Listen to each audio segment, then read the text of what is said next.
Assalamualaikum warahmatullahi wabarakatuh. Perkenalkan, nama saya Fahlul Mawahib. Saya dari Teknik Instrumentasi Kilang tingkat 3, NIM 1814400004. Saya di sini akan menjelaskan tugas 1 tentang sistem pengendalian terdistribusi dengan Bapak dosen, yaitu Bapak Wasis Waskita Adi. Langsung saja kita menuju ke soal yang pertama, yaitu pengertian dan fungsi DCS.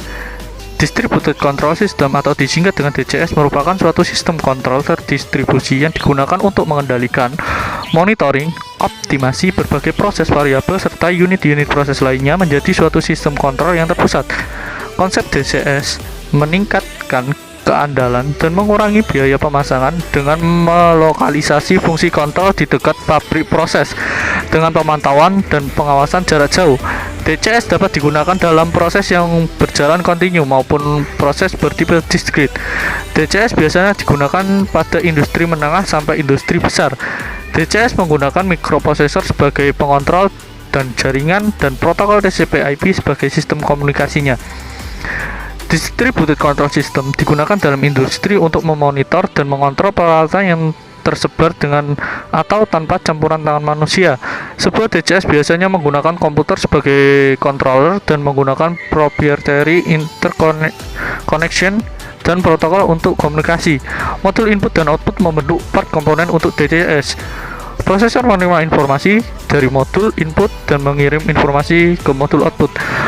Modul input menerima informasi dari instrumentasi input dalam sistem dan modul output mengirim ke instrumen output pada sistem. Bus komputer atau bus elektrikal menghubungkan prosesor dengan modul melalui multiplexer atau demultiplexer. Mereka juga menghubungkan controller yang tersebar dengan central controller dan akhirnya terhubung ke Human Machine Interface atau HMI atau panel control. Fungsi dari DCS yaitu yang pertama, sebagai alat untuk mengontrol, memonitor, dan mengoptimalisasi suatu proses dalam industri, di mana DCS melakukan beberapa proses kontrol dalam satu loop. Yang kedua, solusi untuk mengintegrasikan sistem kontrol yang terpisah-pisah menjadi sistem kontrol yang terpusat dalam satu ruang kontrol, sehingga mempermudah dalam pemeliharaan dan penggunaannya. Yang ketiga, sebagai alat yang berfungsi untuk mengolah dan mengumpulkan data dari berbagai sistem kontrol dalam suatu plan. Soal yang kedua, yaitu kelebihan DCS dibanding dengan sistem kontrol lain. Yang pertama, fungsi kontrol yang terdistribusi.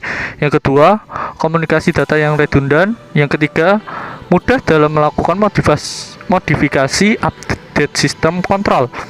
Yang keempat, semua informasi proses variabel dapat ditampilkan dalam bentuk GUI sesuai dengan keinginan dari user. Yang kelima, perbaikan dan troubleshooting yang mudah karena jumlah wiring di field yang lebih sederhana, apalagi menggunakan field bus. Soal yang ketiga, komponen FCS. Field Control Station atau FCS. Station ini digunakan sebagai control unit untuk mengendalikan variabel-variabel yang dikendalikan pada proses. Control Station dikenal pula dengan istilah Field Control Station. FCS adalah otak dari DCS yang mengeksekusi kontrol dan mengoperasi kontrol di lapangan. Berikut adalah komponen dari FCS. Yang pertama yaitu CPU atau Central Processor Unit. Fungsi CPU yaitu melakukan komputasi atau fungsi kontrol dan setting nomor domain dan nomor station. Yang kedua, catu daya, power supply atau PSU. Fungsi PSU yaitu sebagai penerima daya dari power distribution board dan mengkonversikan tegangan menjadi tegangan DC. Kemudian tegangan DC didistribusikan ke semua unit FCS sendiri. Yang ketiga yaitu VLNet Coupler. Fungsi dari VLNet Coupler yaitu merangkai couple processor, card, dan field control unit pada kabel VNet, kemudian melakukan isolasi sinyal dan konversi level sinyal.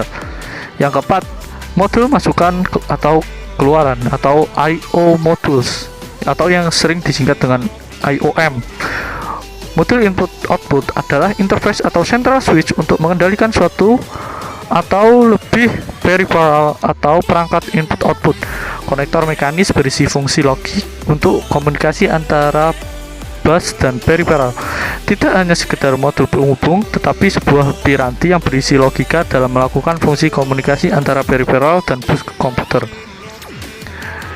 Soal yang keempat yaitu fungsi HMI dan MMI.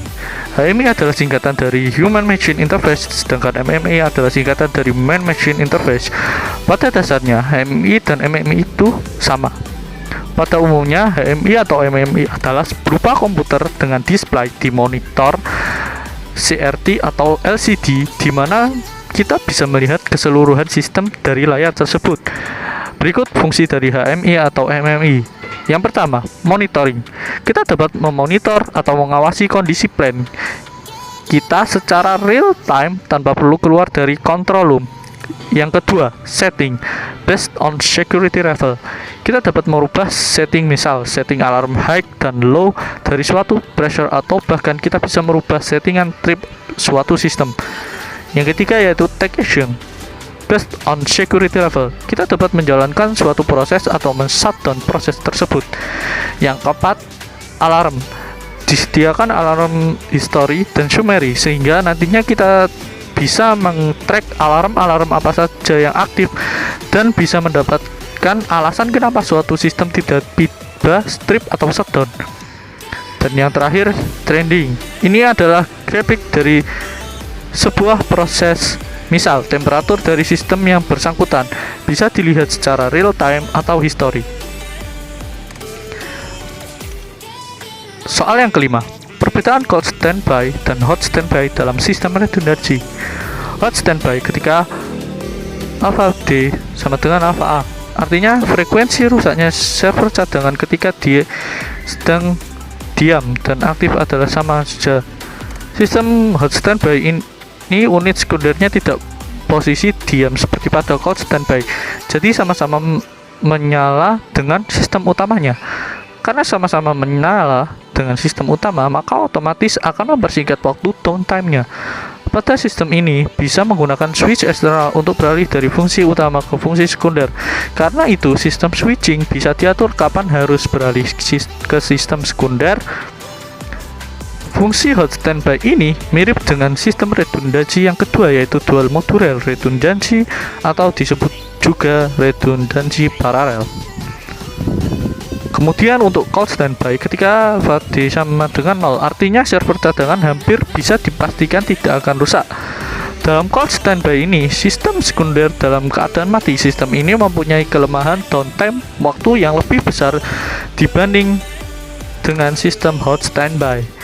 Jadi saat terjadi kegagalan pada sistem utama, maka kita harus menyalakan dulu unit standby. Kemudian kita tunggu prosesnya sampai sistem ini online. Di samping menunggu proses online, kita juga harus sinkronasi dengan sistem sebelumnya. Masalah lain juga dapat timbul ketika akan switch over. Itu saja dari saya. Apabila ada kekurangannya, saya mohon maaf.